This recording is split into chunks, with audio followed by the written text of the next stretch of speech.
Help me hit 7,000 subscribers. Support the video with a like and share your thoughts in the comments. I read everyone. Thank you. My name is Caleb, and until that night, I believed I understood the people in my life. My wife, Lila, and my boss, Mr. Everett Langford. Everett was the kind of man people described with words like distinguished, charismatic, and influential. I always just thought of him as my boss, demanding, sharp, predictable. But one dinner proved I didn't know him at all. Lila and I had been married for 7 years. She's warm, witty, and has the kind of gentle beauty that makes strangers smile at her in passing. I always loved how she made even stressful days feel manageable just by being herself. Everett had heard me talk about her for years, but had never met her. So when he invited us both to a private dinner, just a casual evening to celebrate the team's recent success, as he phrased it, I didn't think much of it. I was actually proud to introduce my wife to the man who practically ran the company. The restaurant was one of those places where the lighting is soft, the servers move silently, and the tables are spaced far apart so no one overhears private conversations. Everett arrived first, already seated, a glass of something aged and expensive swirling in his hand. I remember noticing how sharply he turned when he saw us approaching, how his eyes landed on Lila before they even reached me. He stood, smiling politely, but his gaze stayed on her just a little too long. "Lila," he said, taking her hand in both of his. "I've heard so much about you. Caleb undersold you, I'm afraid." Lila laughed awkwardly, brushing a loose strand of hair behind her ear. "Well, I hope he didn't say anything too embarrassing." Everett chuckled, but it wasn't directed at her joke. It sounded as if he was privately amused by something only he understood. We sat down. Lila across from me, Everett beside me. But he angled his chair slightly toward her, subtly, as if the entire evening was a two-person conversation he intended to dominate. I noticed it, but I brushed it off. Maybe he was just being friendly. Maybe it was nothing. But the nothing kept piling up. Every time Lila spoke, he leaned in a little too closely. Every time she smiled, he watched her lips instead of her eyes. Whenever I said something, his response was quick, clipped, and followed by his attention sliding right back to her. Still, I tried to stay relaxed. We needed this dinner.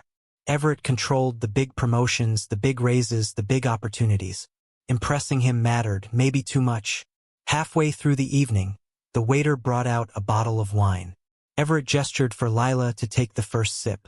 She lifted the glass, tasting it with that delicate, thoughtful expression she always had when she tried something new. Everett watched her intensely enough that I felt the hairs on my arms lift. When she set the glass down, Everett smiled softly and said, almost under his breath, "Exquisite." I wasn't even sure whether he meant the wine. The conversation drifted, work, travel, pointless small talk. But the energy across the table felt off. Lila seemed cheerful but unaware. Everett seemed calculated, focused, as though he was studying her, memorizing her reactions, filing away details for reasons I couldn't understand. Dessert menus came and went. The plates cleared. The night wound down, and for a moment, I thought it was nearly over. Then Everett leaned forward. He didn't look at me. He looked at Lila. Their eyes locked. An unsettling, uninterrupted gaze that lasted far too long to be innocent. Then, in a low voice only she should have heard, but I was close enough to catch, the words came out slowly, deliberately, as if he wanted each one to sink into her skin. "Lila, does he treat you as wonderfully as you deserve?" My stomach tightened instantly. Her smile faded. She seemed startled, unsure how to respond. My hands went cold. Something electric and wrong filled the air around us. Before I could say anything, before she could, Everett leaned even closer, his voice barely above a whisper, but clear enough to chill me. "Because if he doesn't, I will." The table fell silent. Lila looked at him in disbelief, and I felt something inside me shift. Something sharp, something angry, something I wasn't sure I could ever put back where it belonged. Time seemed to stretch. The restaurant's soft background hum became deafening in my ears. I stared at Everett, trying to process the words, trying to breathe without sounding frantic. Lila's hand trembled slightly on the table, and I realized I was holding my own breath. I forced myself to speak, keeping my voice calm, measured. "Excuse me. What exactly did you just say?" Everett didn't flinch. He didn't raise his eyebrows, didn't backtrack. Instead, he leaned back slightly, that same unsettling calm in his gaze. "I merely wanted to ensure that my friend's wife is treated with the respect she deserves," he said smoothly. "It would be a shame if someone overlooked her worth. Overlooked her worth." His words were polite, almost elegant, but underneath there was a razor-sharp edge. I felt it cut straight through the air between us. My jaw tightened. My mind raced, but I kept my composure. I had to. Lila looked down, fidgeting with her napkin. I could see the confusion in her eyes. Was she flattered, shocked, or afraid? Maybe all three. I reached for her hand, giving it a reassuring squeeze. "It's okay," I whispered. She nodded, grateful for the silent anchor I provided.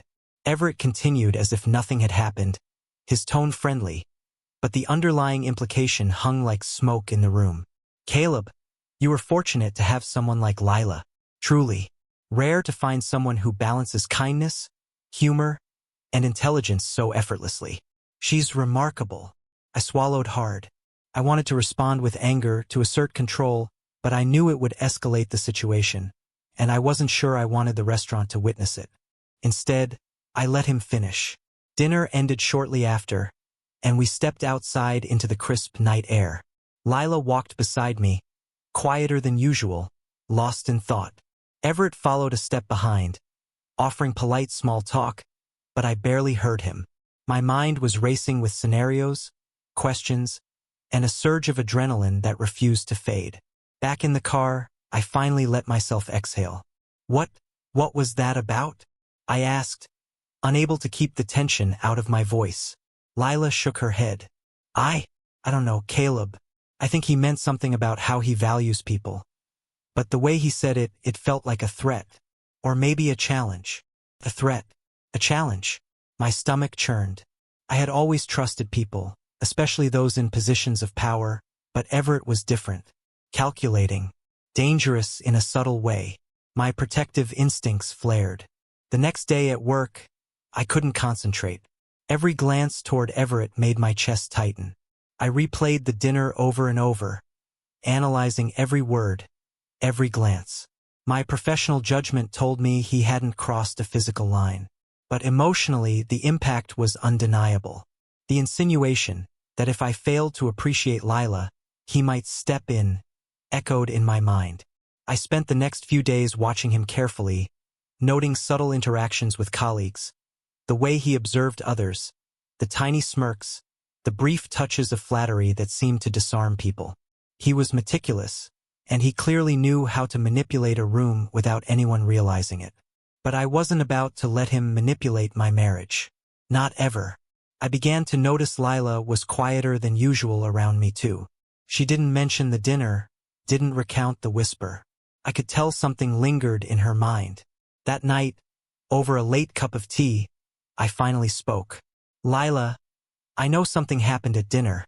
You don't have to tell me everything, but I need to know. Are you okay?" She looked up at me, eyes glistening slightly. "I'm confused, Caleb. I've never experienced anything like that. I felt noticed in a way I shouldn't have.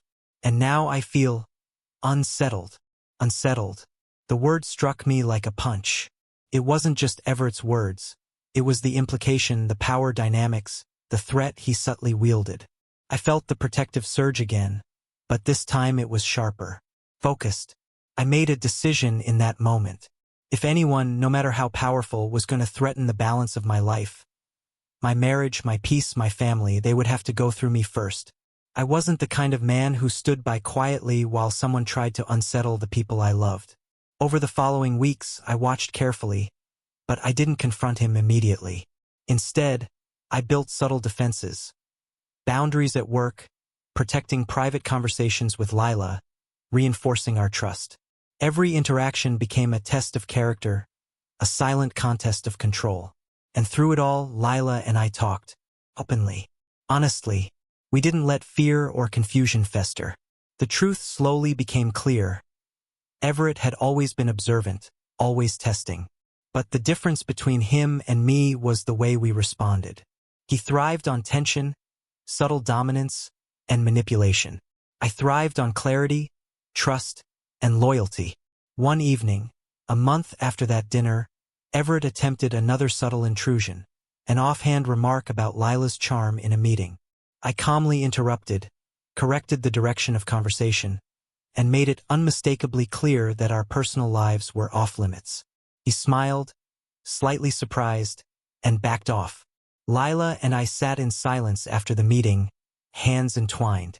I whispered, "No one, Caleb, no one will ever come between us. Not him, not anyone." And for the first time in weeks, I felt the weight lift. The threat had not disappeared, but our bond had strengthened. I realized then that sometimes the danger isn't in the people themselves. It's in allowing their power to infiltrate your life. And I wasn't going to allow that. We had dinner that night at home, laughing, talking, and fully present. Everett's whisper was still in my memory, sharp and unsettling. But it no longer had the power to fracture us. Because I had realized the truth. The strongest defense isn't control over others. It's the unwavering strength of your own integrity and the loyalty and love that stand behind it.